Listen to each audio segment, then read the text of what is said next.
व्यक्तिमत्व घडत असते. व्यक्तिमत्व हे जन्मतः प्राप्त झालेले नसते. व्यक्तिमत्व घडवण्यासाठी संस्कार रुजवावे लागतात. आपली शरीर संपत्ती जोपासणे व्यक्तिमत्वासाठी फार महत्त्वाचे आहे. शरीर आरोग्य उत्तम असले तर मानसिक आरोग्य उत्तम असते.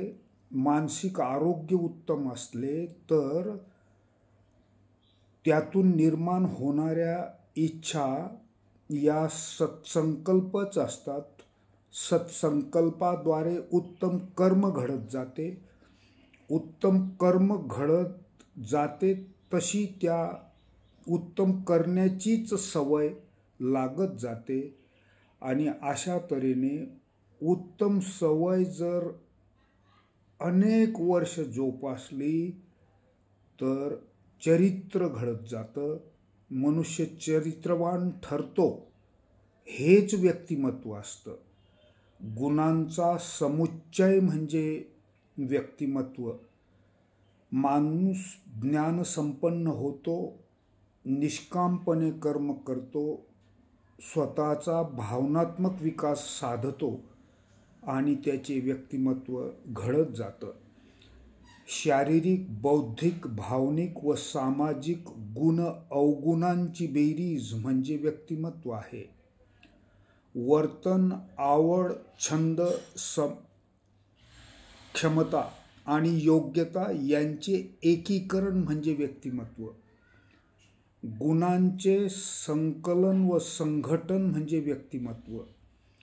व्यक्तित्व विकसनशील असते. सुखदुःखांना, अनुभवांना तोंड देत मनुष्य प्रगल्भ होत जातो. अनुभूतीचे ज्ञान प्राप्त होत जाते. व्यापक होत जातो. परोपकारी होत जातो. इतरांना मदत करतो. सामाजिक होत जातो. त्याच्यात समाजभान निर्माण होते. त्याचे सामाजिकरण होते. यालाच व्यक्तिमत्व घडणे म्हणतात. यातून मनुष्य परिपक्व बनत जातो. माणसाच्या वृत्तीत प्रौढत्व येत जाते. प्रौढत्व येते तसं मनुष्य जास्तीचा परोपकारी होत जातो. स्वतःचे दोष स्वीकारतो. दोष दूर करत जातो. गुणी बनत जातो आणि यातूनच त्याचे व्यक्तिमत्व हे खुलत जाते. अधिक शार्प बनत जाते. मन, मनगट, मेंदूची एकात्मता म्हणजे शरीर, इंद्रिये, इच्छा व बुद्धी यांची एकात्मता जर असली तर व्यक्तिमत्व अधिक टोकदार बनते. मनुष्य भावस्पर्शी बुद्धिमान बनत जातो. तो त्याच्या बौद्धिक कोशंटच्या बरोबर त्याचा सोशल कोशंट वाढत जातो. लोकांमध्ये तो सहज समायोजित होतो म्हणजे सहज मिसळतो. वस्तुनिष्ठ बनतो. प्रश्नांवर केंद्रित करतो स्वतःला. स्वतः संशोधक वृत्तीचा बनतो. इतरांचा आदर करतो.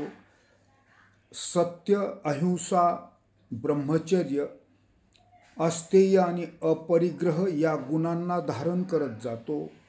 शौच, संतोष, तपस, स्वाध्याय आणि ईश्वर प्रणिधान हे गुण त्याच्यात रुजत जातात. इच्छा, सत्संकल्प बनत जातात. चित्तातल्या वृत्तींवर नियंत्रण प्राप्त करतो. निष्काम कर्म करत जातो आणि याच्यातून तो सामाजिक माणूस बनतो. या सामाजिक व्यक्तिमत्वातून तो राष्ट्रीयत्वाचं भान त्याला येतं. जगाच्या कल्याणाचा विचार करण्याइतपत तो भावनिकदृष्ट्या स्थिर होतो. इतर आणि आपण याच्यातला भेद त्याच्यात नष्ट होतो. इतरांनाही न्याय मिळायला हवा.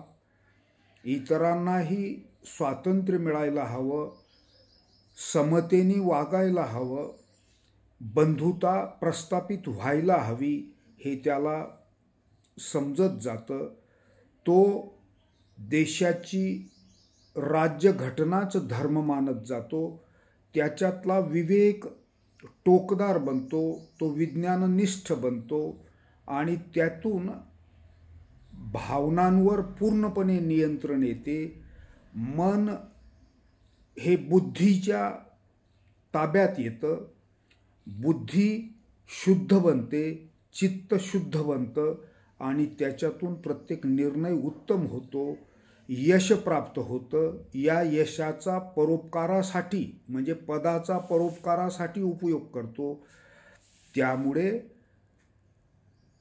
त्याच्याबद्दलचं लिसनिंग, हा मनुष्य चांगला आहे, हा मनुष्य उत्तम आहे असं बनत जातं. हेच व्यक्तिमत्व असतं. पैसा, सत्ता आणि प्रतिष्ठा हे कमावता येतात, पण हे दुय्यम दर्जाचे, निम्नतम दर्जाचे मूल्य आहेत, उच्च मूल्य आहेत. सेवेने, त्यागाने, समाजसेवा करणे, शीलवान बनणे, गुणवंत बनणे, कीर्तिवंत बनणे म्हणजे व्यक्तिमत्व आहे. चांगलं व्यक्तिमत्व मनुष्य घडणं म्हणजे कीर्तिवंत बनणं, गुणवंत बनणं. प्रतिष्ठित अनेक आहेत, कीर्तिवंत फार कमी आहेत. कीर्तिवंत मुलं माणसं घडवण्यासाठी शिक्षण व्यवस्थांनी काम करावं, म्हणजे व्यक्तिमत्व विकासासाठी काम घडतंय असं होईल. म्हणून व्यक्तिमत्व महत्त्वाचं, ते घडवावं लागतं. त्यासाठी अनेक प्रकारचे संयम पाळावे लागतात. सबुरी आणि श्रद्धेने शहाणपण कमवावं लागतं. त्यावेळेस मनुष्य न्यायी दिसायला लागतो, न्याय प्रदान करू शकतो, इतरांचे सुखदुःख समजू शकतो. यालाच सुसंस्कृत व्यक्तिमत्व म्हणतात.